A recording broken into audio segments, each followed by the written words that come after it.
Bagaimana cara menguatkan pada jiwa supaya persoalan itu mudah kita terima dan suasana hati menjadi lapang, selain mengingat kenikmatan yang telah Allah berikan, berupaya meyakinkan diri bahwa persoalan itu ya kita bisa terima dengan baik, maka turun ayat keduanya. Lanjutkan ya.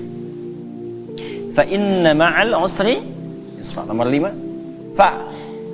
Kita ngaji pakai ilmu nahwu ya. Fa harfu atfin rabitin baina syai'aini bila hudud. Huruf perangkai dua peristiwa. Jadi ada peristiwa pertama, peristiwa kedua, peristiwa 1 dan 2 disambungkan tanpa jeda. Nyambung. Contoh. Nabi Zakaria berdoa kepada Allah, minta dianugerahkan keturunan. Dilakukan dalam sholat. Surah Ali Imran di ayat 38. Hunalika da'a Zakaria rabbah qala rabbi habli min ladunka dzurriyyatan thayyibah innaka sami'un du'a. Itu masih berdiri doanya. Jadi sholat berdiri minta sama Allah, ya Allah, orang-orang memvonis aku gak akan punya keturunan. Secara medis istriku divonis maaf menopause dan mandul. Kata orang gak mungkin. Karena makhluk memvonis tidak mungkin, aku serahkan kepadamu yang semuanya menjadi mungkin. Engkau pemberi tanpa batas, namanya Wahhab. Nah ini adab dalam Quran. Kalau ada orang memvonis, ini nggak mungkin, ini nggak bisa, itu tanda dari Allah. Tinggalkan opini manusia, karena Allah memberikan tanda untuk langsung minta kepadanya, dan Allah ingin mengabulkan tanpa campur tangan makhluk. Gitu. Cara bacanya begitu. Begitu selesai kemudian berdoa, belum selesai sholatnya. Jadi baru klak doanya selesai, pakai fa ayat 39-nya di Quran surah 3. Fanadathul malaikatu wa huwa qa'imun yusalli fil mihrab annallaha yubashshiruka bi Yahya. Malaikat langsung turun seketika doa selesai, malaikat turun langsung mengabari. Kamu dapat kabar gembira, doamu dijawab oleh Allah, engkau akan punya anak, bahkan Allah yang memberikan langsung namanya Yahya. Ya, artinya hidup. Kata orang mustahil dari rahim seorang perempuan yang divonis menopause dan mandul lahir bayi yang hidup. Kata Allah tidak ada yang mustahil, jadi dan hidup dia. Namanya Yahya. Nah, jelas? Terjadinya kapan? Qaimun yusalli fil mihrab, masih berdiri dalam sholat, belum selesai sholatnya. Jadi antara doa dengan jawaban pakai fa artinya cepat tanpa jeda. Terapkan metode ini, pemahaman ini kepada ayat dimaksud, ayat yang kelima. Fa inna ma'al usri. Kalau sedang punya masalah, sedang dialami, ingin melapangkan hati, cepat, jangan pakai jeda. Inna ma'al usri yusra. Seringkali kita baca terjemah, tapi tidak dialihkan ke bahasa psikologi.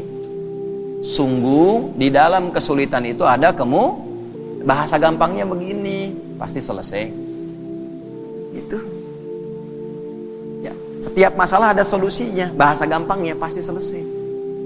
Kalau Anda menghadapi masalah, apapun itu, seberat apapun, cepat katakan, jangan pakai jeda. Pasti selesai.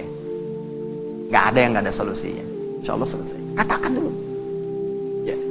Bahkan nanti banyak ditemukan di Quran itu pakai kul, katakan. Jadi kalau hati kita masih ragu, belum keluar, keluarkan dengan lisan, katakan dengan lisan. Pasti selesai, pasti bisa. Saya bisa. Itu kita punya ayatnya. Yang praktekkan orang Jepang, orang Korea.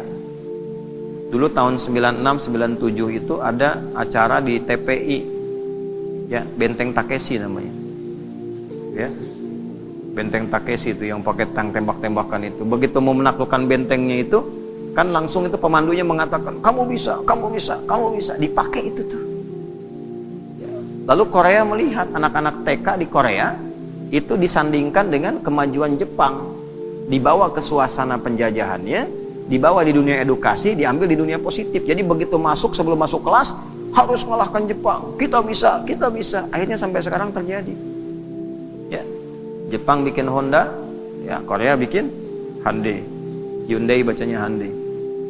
Kemudian sana masuk Piala Dunia, ini pun mesti masuk Piala Dunia. Sekarang kita impor pelatihnya gitu kan. Maju sekarang. Itu cuma satu kalimat, cuma satu ayat di Quran, inna ma'al usri. Pasti bisa. Coba bawa tuh di dunia olahraga, pasti bisa. Ya. Kalau bawa atlet ini bisa, nggak ada yang nggak bisa. Bisa, nah katakan itu. Waduh, tapi ini mah lawannya. Katakan, tidak ada yang tidak mungkin. Bisa. Bisa aja dulu gitu. Perkara nanti melawannya bagaimana, itu ikhtiar. Bisa aja dulu. Ya. Lakukan dulu tugas, sempurnakan. Misi, selesaikan. Ya. Yang pertama dilakukan itu tanamkan pada diri kita, ini bisa, nggak ada yang nggak bisa. Nah itu seorang muslim begitu. Dan itu digunakan sifat ta'dhimun nafsi. Bahasa bebasnya gini, kamu masih nggak yakin dengan saya? Katanya iman. Kau beriman sama saya, tapi ragu dengan ketentuan saya. Berarti kurang sempurna imannya. Ya. Nah kalau masih ragu, dikuatkan yang kedua. Ini bukan pengulangan, di Quran nggak ada pengulangan. Kaidahnya berbunyi begini. Ta'kidun limaknan jadid, taksisun limaknan jadid. Jadi kalau ada seperti diulang, itu sebetulnya penguat kepada makna yang baru, beda dengan yang sebelumnya. Contoh di surat Ar-Rahman itu, fabi ayyi ala'i rabbikuma tukadziban. Berapa kali disebutkan itu? Itu bukan diulang, karena fabi ayyi ala yang kedua beda dengan yang pertama. Fabi ayyi ala yang ketiga beda dengan yang kedua dan yang pertama. Itu dahsyatnya Quran. Nanti kalau sudah masuk surat Ar-Rahman itu, ya kita coba bisa bahas dari 1 sampai yang terakhir itu. Itu antara 1, kedua, ketiga sampai ke terakhir beda semua. Ya. Nah ini yang kedua, seakan-akan kita menemukannya seperti pengulangan. 1, fa inna ma'al usri yusra. 2, inna ma'al usri yusra. Bagaimana menerjemahkannya? Ya, katakan pada dirimu, masalah ini pasti selesai. Tidak ada masalah yang tidak ada solusinya.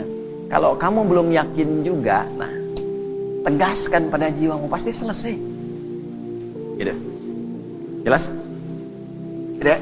Kalau belum yakin juga, tegaskan pada jiwamu. Innama, pakai taukid lagi. Ya, gini, pakai ilmu alatnya. Alatnya namanya di i'rab.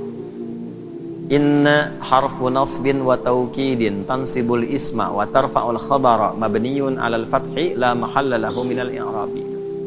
Ya, paham? Tidak. Inna harfu nasbin wa taukidin, huruf nasab. Apa itu nasab? Kalau belajarnya di nahwu sampai di harokat saja.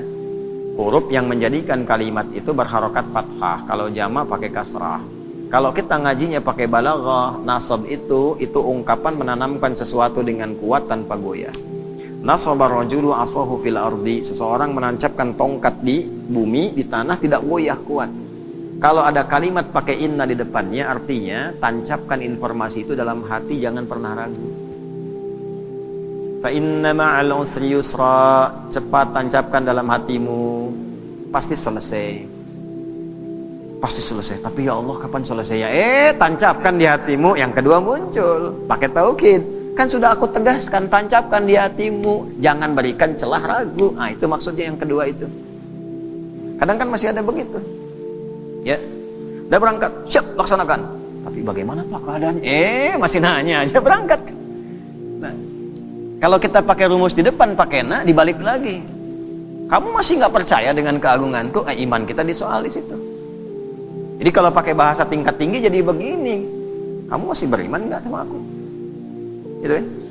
Kan bahasa kita kadang-kadang begitu, kamu percaya nggak sama saya? Nah itu digunakan oleh Al-Quran, logika itu untuk ditarik, untuk meyakinkan jiwa kita. Ya, nah, jelas sampai sini? Nah jadi setiap ada masalah, apapun itu, yang pertama optimis. Ini bisa dilakukan. Ini selesai. Ini ada solusinya. Jelas? Kalau sampai sini hanya jadi optimisme pribadi, solusi belum tentu datang, cuman sampai ke ketenangan. Karena itulah Allah sempurnakan ayatnya, fa idza faraghta, pakai fa lagi, kita pakai ilmu yang tadi. Walaupun hati sudah tenang, tidak menghilangkan ikhtiar kita untuk menyelesaikan persoalan. Kalau sudah tenang, cepat selesaikan dengan ikhtiar, jangan ditunggu. Alhamdulillah ya Allah, saya sudah tenang, terima kasih ya Allah, kini giliran mau menyelesaikannya. Oh tidak, Allah menuntun kita yang ikhtiar, pakai ilmunya, pakai tenaganya, ya.